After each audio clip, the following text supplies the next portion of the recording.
Kami bersyukur pada saat ini Tuhan. Ya Tuhan, kami ada sebagaimana kami ada Tuhan. Kami percaya semuanya karena kasih kemurahan-Mu Bapa. Terima kasih Tuhan, pada saat ini kami mau beribadah kepada Tuhan.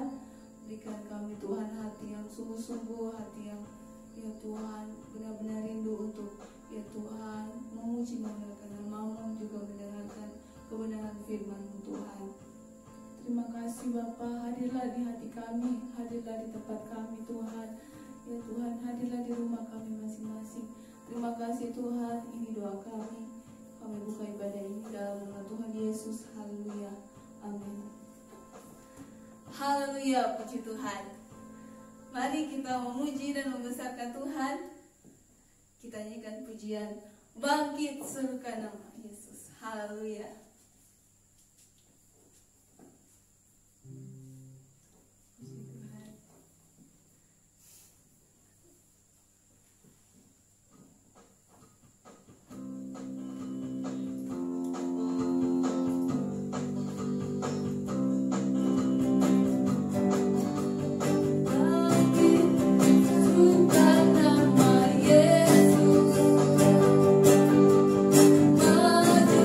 Maju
kebenaran firman Tuhan.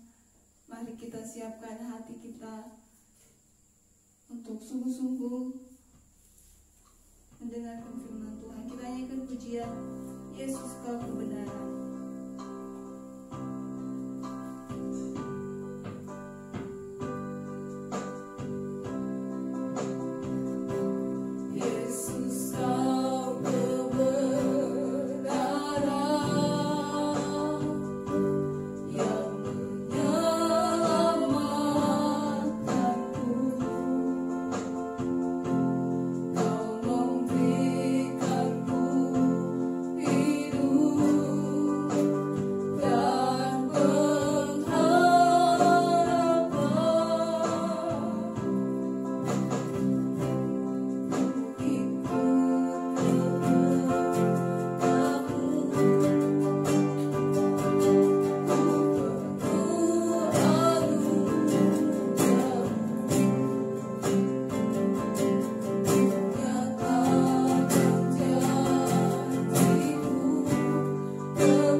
hamba-Mu yang akan memberitakan firman-Mu, urapi ya Tuhan, singkapkan rahasia firman-Mu Tuhan, ya Tuhan, supaya kami ya Tuhan bisa ya Tuhan melakukannya dalam kehidupan kami. Berbicara Tuhan pada saat ini, Dalam nama Tuhan Yesus, haleluya, amin.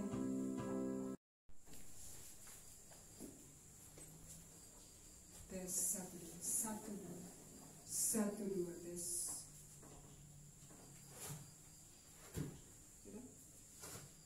Ya. Puji Tuhan. Shalom. Shalom. Salam sejahtera dalam kasih Tuhan. Haleluya. Haleluya. Puji Tuhan.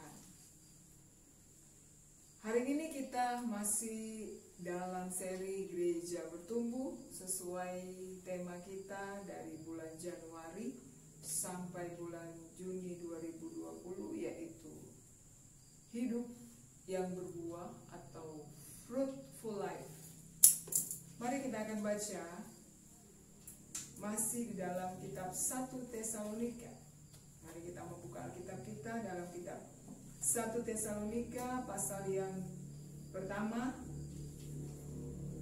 Kita akan baca ayatnya yang ketiga saja. 1 Tesalonika pasal 1 ayat 1 sampai ayat 10, tapi ayat yang ketiga, ayat yang kita akan baca pada pagi hari ini. Puji Tuhan. Mari yang sudah dapat katakan amin. Amin. Menghormati pembacaan firman Tuhan, saya jemput kita bangkit berdiri. Mari kita baca dalam nama Tuhan Yesus. 2, 3. Sebab kami selalu mengingat pekerjaan imanmu, usaha kasihmu dan ketekunan pengharapanmu kepada Tuhan kita Yesus Kristus di hadapan Allah dan Bapa kita. Haleluya, puji Tuhan. Saudara yang kekasih di dalam Tuhan Yesus Kristus, surat Tesalonika, 1 Tesalonika ditulis oleh Rasul Paulus tak lama setelah meninggalkan jemaat Tesalonika sekitar tahun 51 Masehi.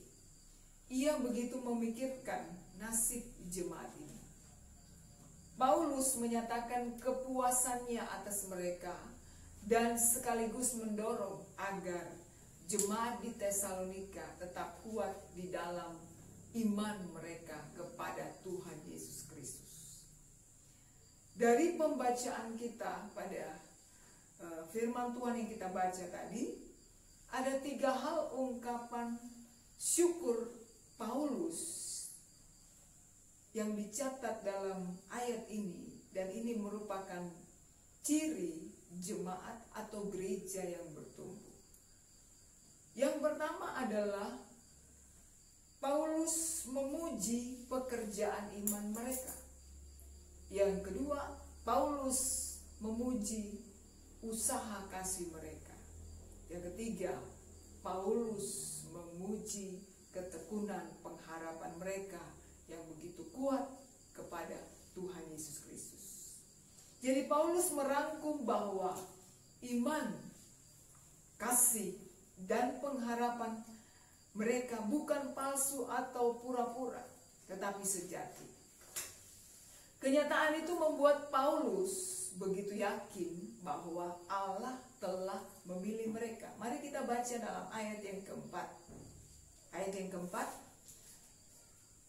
Dan kami tahu, hai saudara-saudara yang dikasihi Allah, bahwa Ia telah memilih kamu. Paulus begitu yakin dalam dirinya bahwa jemaat Tesalonika telah dipilih oleh Tuhan dari sekian banyak orang yang tinggal di Tesalonika. Saudara yang kekasih di dalam Tuhan Yesus Kristus, mari kita menggali sedikit kelebihan dari jemaat Tesalonika yang ini merupakan gambaran secara umum tentang bagaimana gereja yang bertumbuh sebenarnya.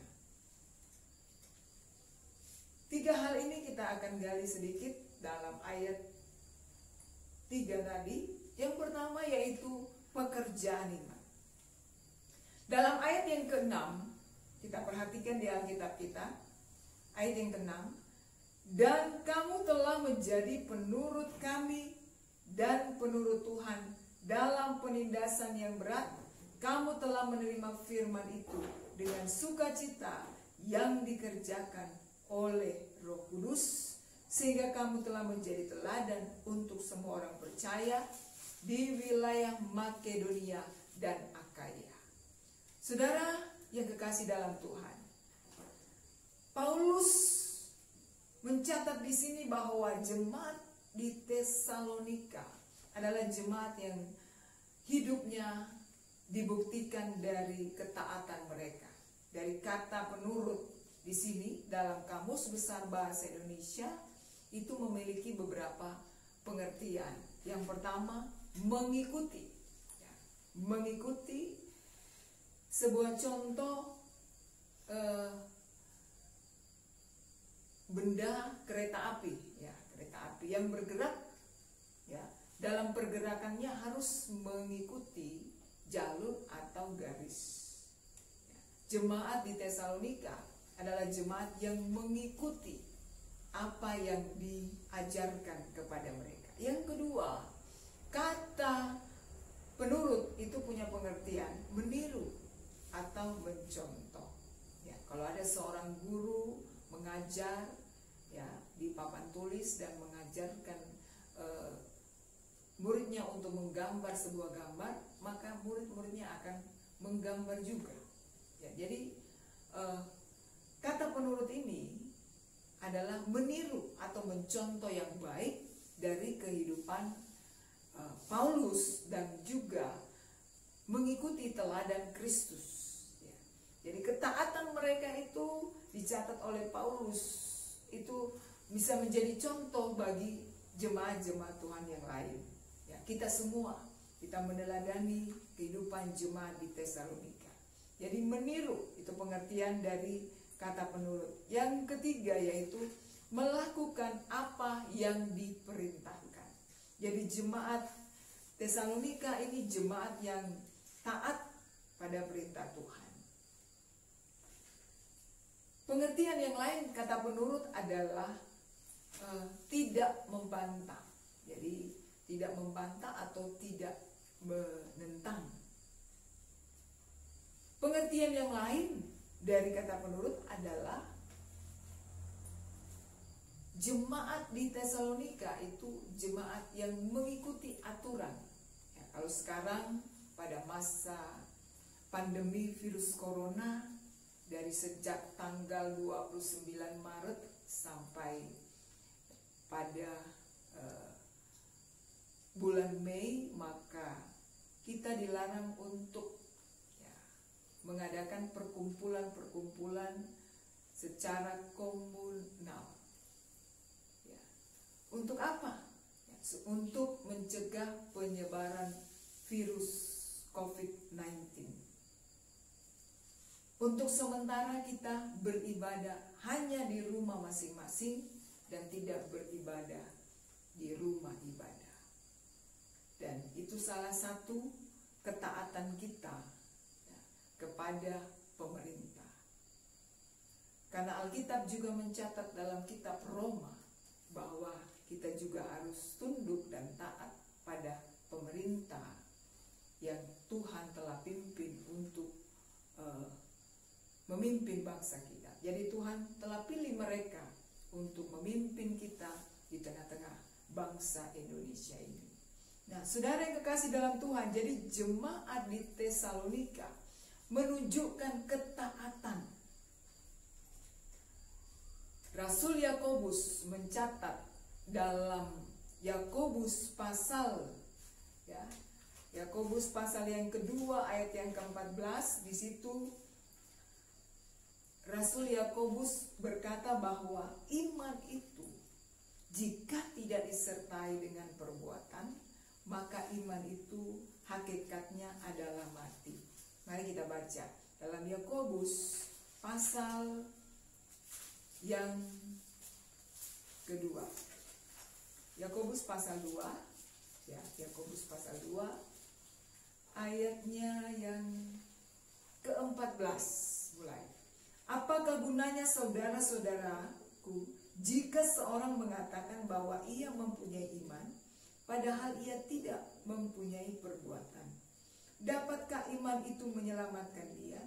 Jika seorang saudara atau saudari tidak mempunyai pakaian dan kekurangan makanan sehari-hari, dan seorang dari antara kamu berkata, "Selamat jalan, kenakanlah kain panas dan makanlah sampai kenyang," tetapi ia tidak memberikan kepadanya apa yang perlu bagi tubuhnya, apakah gunanya itu?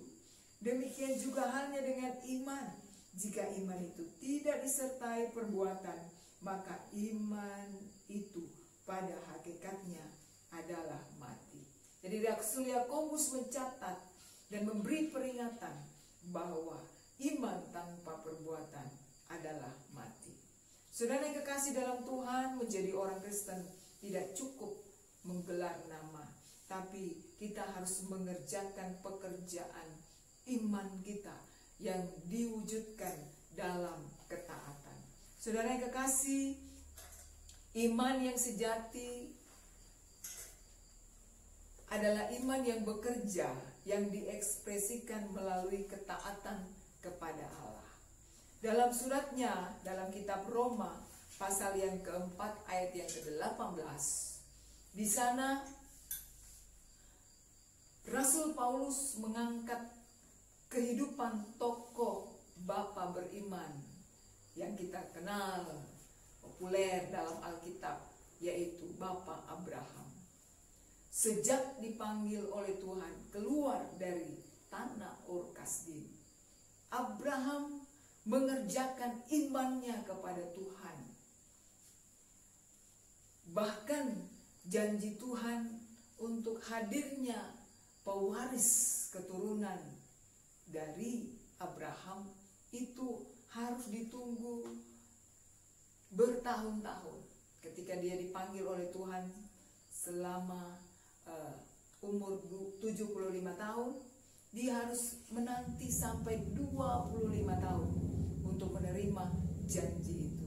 Saudara yang kekasih, Alkitab mencatat bahwa usianya, badannya, tubuhnya sudah sangat lemah. Mari kita baca dalam Roma pasal 4. Nanti Saudari Seren akan baca Roma pasal 4 ayat yang ke-18 sampai ayat yang ke-21.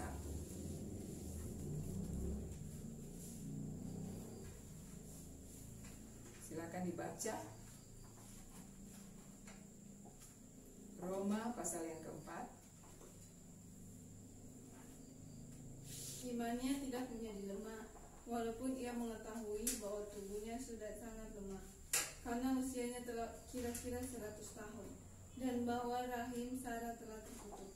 Tetapi terhadap janji Allah ia tidak bimbang karena ketidakpercayaan, malah ia diperkuat dalam imannya dan ia memuliakan Allah, dengan penuh keyakinan bahwa Allah berkuasa untuk melaksanakan apa yang telah ia janjikan.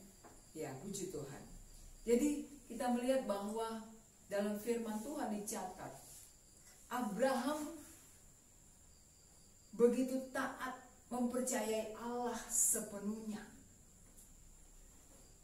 Walaupun tubuhnya begitu lemah, tapi dia mempercayai Allah begitu kuat.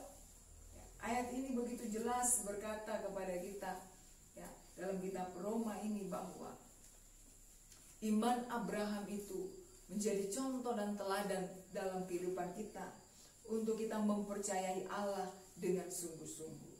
Saudara yang kasih dalam Tuhan, ujian iman Abraham itu dimulai dari dia menunggu janji Allah dalam kehidupannya, dan setelah diberikan pewaris, ya, pewaris keturunan yaitu Ishak, Tuhan memerintahkan kepada Abraham untuk mempersembahkan anak satu-satunya yang ditunggu sekian waktu, 25 tahun, untuk dipersembahkan kepada Tuhan.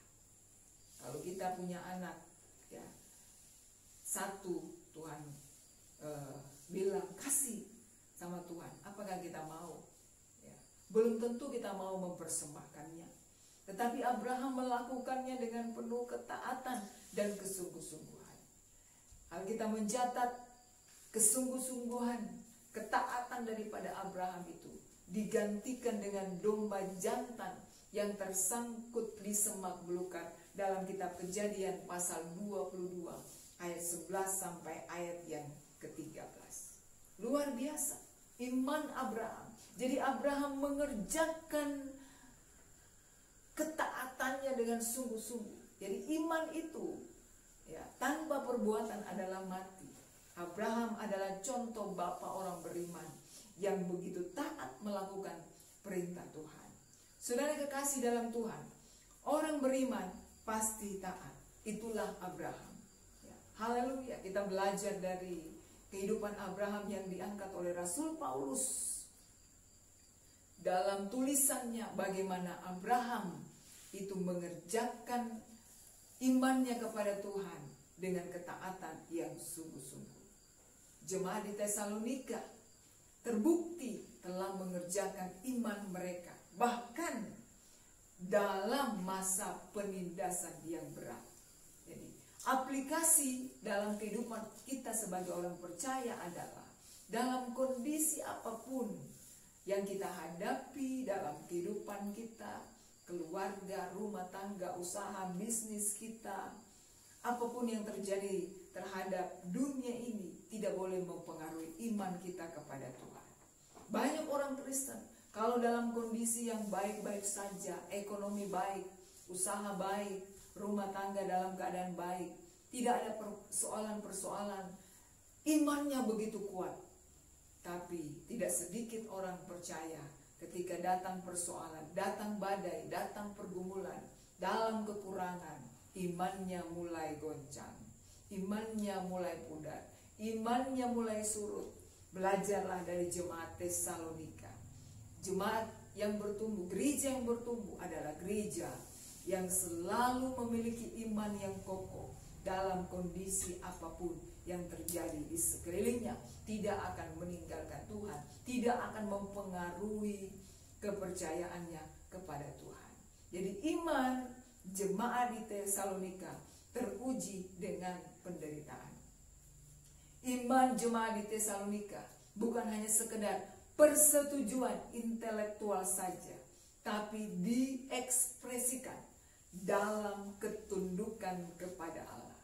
Mereka telah mengikuti cara hidup Paulus dan cara hidup Kristus.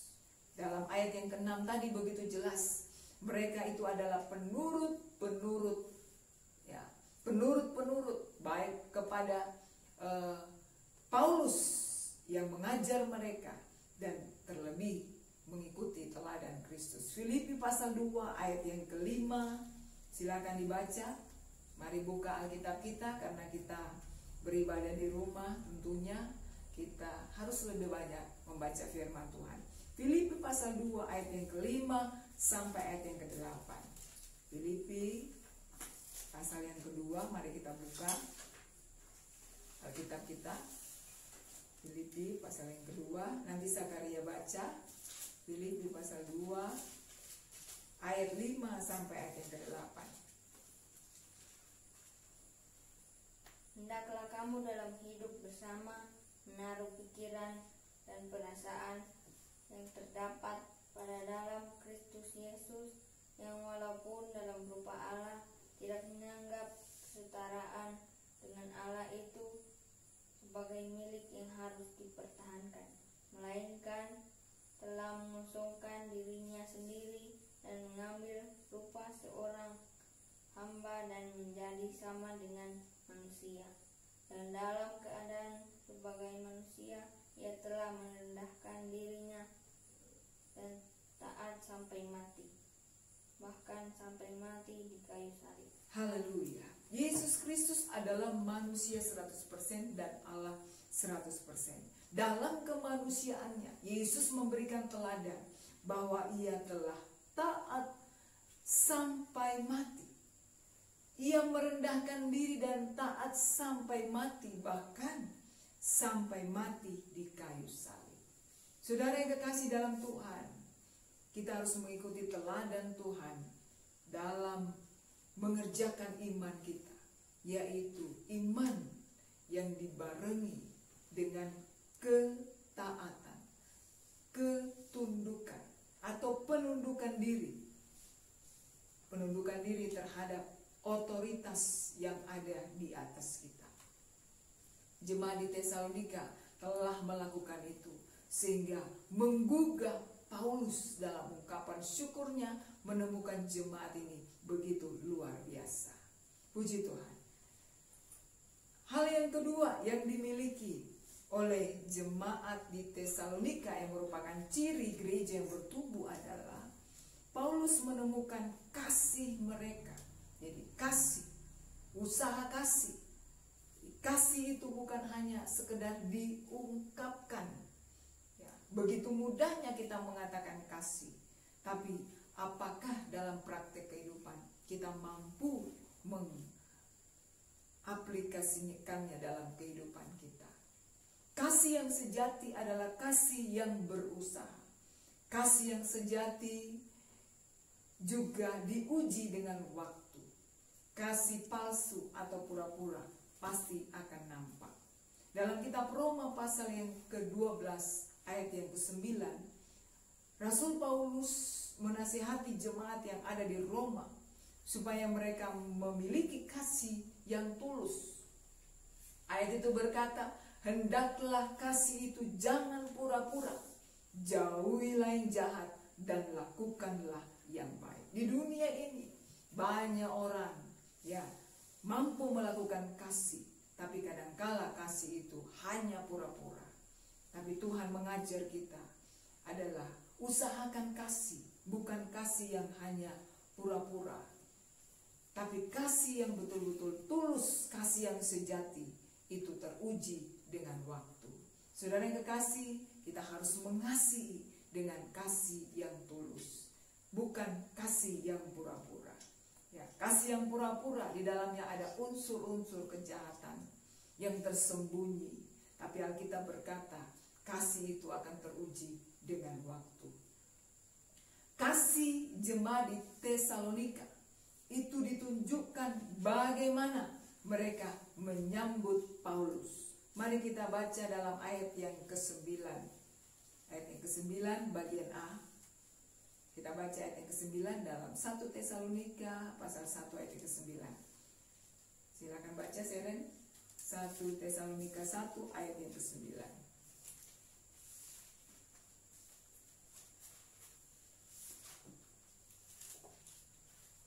Sebab mereka sendiri bercerita tentang kami,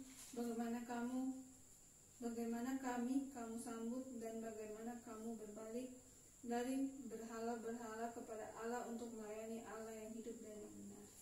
Jadi kasih yang ditunjukkan jemaat di Tesalonika itu diwujudkan dalam sambutan mereka kepada Paulus. Ya, Paulus bisa merasakan sebagai seorang yang datang memberitakan Injil kepada jemaat di Tesalonika, dan jemaat di Tesalonika memberikan pelayanan yang luar biasa. Jadi Paulus disambut selaku hamba Tuhan dan memperlakukannya dengan baik. Ini salah satu ciri jemaat di Tesalonika, jemaat gereja yang bertumbuh, adalah dapat dilihat bagaimana mereka bisa melayani hamba-hamba Tuhan yang memberitakan Injil keselamatan. Yang kedua, kasih itu ditunjukkan dengan pertobatan. Dalam ayat yang ke-9b, bahwa mereka berbalik dari berhala-berhala mereka dan melayani Allah.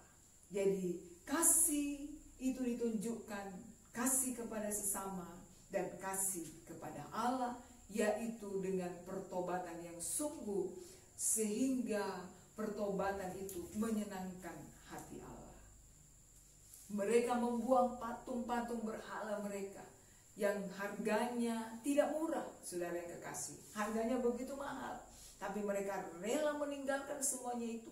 Mereka berbalik dari berhala-berhala mereka dan mereka melayani Tuhan dengan sungguh-sungguh, sehingga bahwa kehidupan kasih mereka itu adalah kasih yang sungguh-sungguh kepada Tuhan.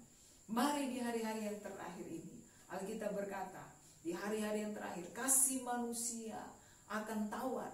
Tapi kita sebagai orang percaya, kita harus terus mengerjakan kasih itu dengan sungguh-sungguh dalam kehidupan kita. Mengupayakan kasih itu, melepaskan pengampunan kepada orang yang menyakiti kita. Hidup di dalam pertobatan, sehingga kemuliaan Tuhan itu nampak dalam kehidupan kita. Haleluya, puji Tuhan. Yang ketiga, Paulus mengucap syukur karena menemukan jemaat yang ada di Tesalonika tekun dalam pengharapannya kepada Tuhan Yesus Kristus. Jadi ketekunan pengharapan. Ketika Paulus berbicara mengenai pengharapan orang percaya, yang dimaksud adalah pengharapan akan kemuliaan dan keselamatan penuh yang disediakan bagi anak-anak Allah yang akan terjadi pada hari kedatangan Tuhan Yesus pada kali yang kedua. Jemaat Tesalonika bertumbuh sedemikian kuat dalam iman, kasih, dan pengharapan. Inilah yang perlu kita teladani. Pengharapan kita kepada Tuhan Yesus itu harus semakin kuat dari hari ke hari. Saudara yang kekasih, Tuhan Yesus segera akan datang. Mari kita berjuang dengan tekun untuk menghasilkan buah bagi kemuliaan Allah, seturut kebesaran kasih karunia-Nya yang telah dilimpahkan kepada kita dalam Kristus Yesus Tuhan kita, dari waktu datang kepada waktu yang lain. Biarlah kita semakin mengerjakan iman kita dengan sungguh-sungguh, dan biarlah kita mengupayakan kasih itu, bukan kasih yang pura-pura, tapi kasih yang tulus, kasih yang sungguh-sungguh kepada sesama dan kepada Tuhan. Yang ketiga adalah pengharapan kita harus semakin kuat di dalam Tuhan Yesus Kristus. Tuhan memberkati kita sekalian. Kiranya firman Tuhan pada pagi hari ini memberkati kita, membawa kita untuk semakin hari semakin kuat dalam iman, kasih, dan pengharapan kita. Tidak boleh goyah kepada Tuhan dalam segala masa yang kita lewati. Puji Tuhan, Tuhan Yesus memberkati. Mari kita berdoa. Bapa di surga, kami bersyukur hari ini kami sudah mendengarkan firman Tuhan. Kami belajar meneladani jemaat di Tesalonika yang bertumbuh sesuai dengan target daripada Allah. Bawa kami untuk bertumbuh dalam Tuhan. Tambah-tambahkan iman kami Tuhan. Tambah-tambahkan kasih-Mu dalam hidup kami. Tambah-tambahkan kekuatan kami untuk tekun berharap hanya kepada Tuhan Yesus Kristus. Terima kasih Bapa di surga. Berkatilah seluruh kami yang sudah mendengar, seluruh jemaat-Mu di mana saja yang sempat mendengarkan firman Tuhan ini. Biarlah Tuhan akan membuat mereka semakin teguh dalam iman mereka, semakin hidup dalam kasih ilahi, semakin tekun dalam pengharapan mereka kepada Tuhan Yesus Kristus. Terpujilah Tuhan. Kami berdoa untuk pemerintah kami, berkatilah ya Tuhan dalam segala tugas dan pengabdian mereka terhadap bangsa ini. TNI Polri Tuhan berkati, para medis yang merawat para pasien COVID-19 Tuhan karena virus corona, Tuhan tolong berkati mereka, lindungi mereka, berikan kesehatan dan berikan perlindungan daripada Tuhan. Berkati hamba-hamba-Mu dimanapun berada, memberitakan Injil keselamatan Tuhan. Berkati seluruh jemaat Tuhan di mana saja mereka berada. Berkati kesehatan mereka, berkati usaha pekerjaan mereka, berkati dalam rumah tangga mereka. Lindungi mereka dari virus corona, sehingga kami semua bisa menyaksikan tentang kebaikan dan kemurahan Tuhan. Terima kasih Tuhan, firman-Mu kami sudah dengar, kami percaya tertanam dalam hati kami semua.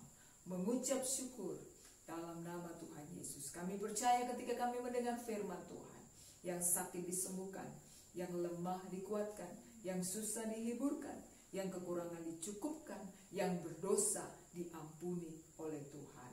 Ini doa kami Bapa. Syukur tak terhingga kami naikkan kepadamu. dalam nama Tuhan Yesus Kristus yang menjadi juru selamat hidup kami. Haleluya. Amin. Puji, memuliakan dan membesarkan Tuhan, menyembah Tuhan. Saatnya kita akan akhiri ibadah kita. Saya jemput kita berdiri di tempat kita masing-masing. Kita menyanyi pujian, Ku beri kemuliaan. Ku beri kemuliaan dan hormat. Ku angkat suara pujian, agungkan nama. Ku beri kemuliaan dan hormat.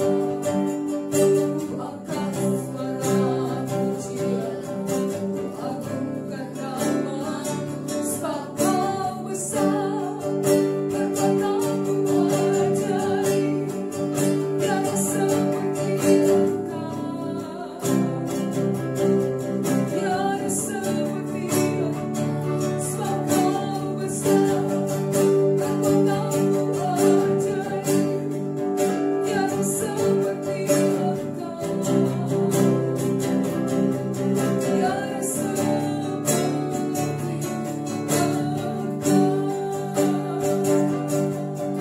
Haleluya. Mari angkat tangan, terima berkat Tuhan. Kiranya berkat nikmat dari Allah Bapa, kasih sayang dari Tuhan Yesus, pimpinan, penghiburan, persekutuan yang indah dengan Roh Kudus turun atas kita sekalian mulai hari ini sampai Maranatha. Tuhan Yesus datang menjemput kita masuk dalam kerajaan sorga yang kekal buat selama-lamanya. Kami mengucap syukur Bapa di surga. Kami akhiri ibadah kami pada hari ini hanya dalam nama Bapa, Putra dan Roh Kudus, yaitu dalam nama Tuhan Yesus Kristus. Haleluya. Semua yang percaya katakan amin.